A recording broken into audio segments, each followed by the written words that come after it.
This is a tutorial on how to update the firmware on the KWS-X1.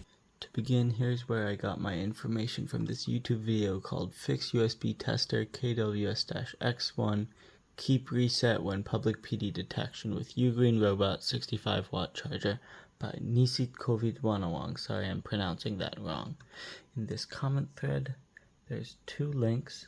This first link will take you to this site.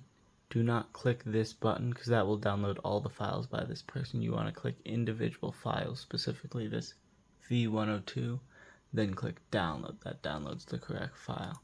The second link takes you to this blog that goes here, and if you click on, it'll look like this. Click on this link, then this is what tripped me up. All the other versions will be in Chinese and show to hold the back button while plugging it in. The correct thing to do, which is shown in this, I assume it's Russian version, is to hold back and OK. That is the correct and only way to enter bootloader mode as far as I know. Now I use 7-zip to extract the files.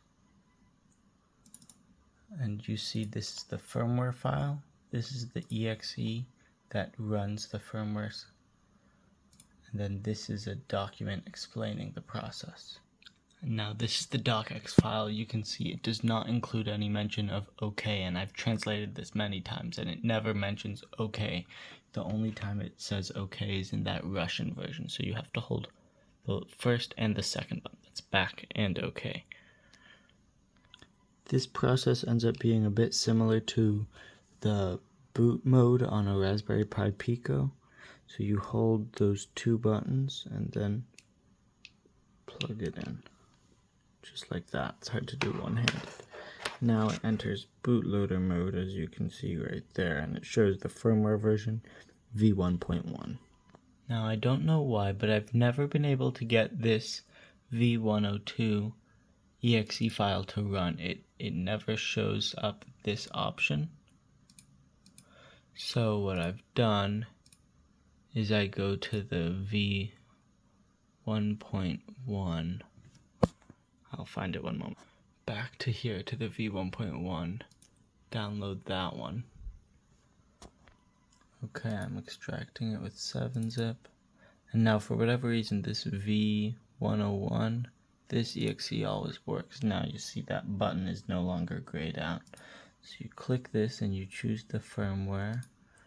I go to my folder and I go and I choose V102.x1c. Open, and then I think I just click this button. Nope, I've translated that before. It means that the device is not found. It's not plugged in. Okay, I just did it. I'm sorry I didn't manage to get it on camera.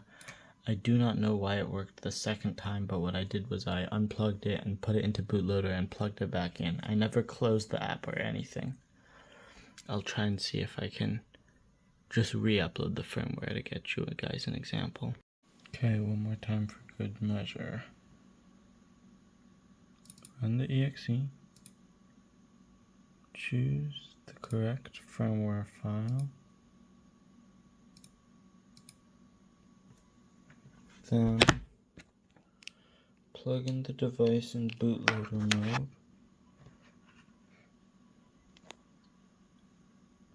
Now run it. Then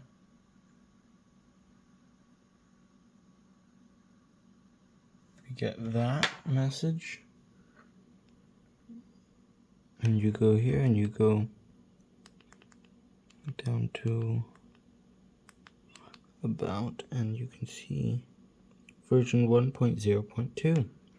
It's successful, and I've translated a screenshot of that, entered OTA mode, ready to send, erasing complete, send completed, writing completed, update successful.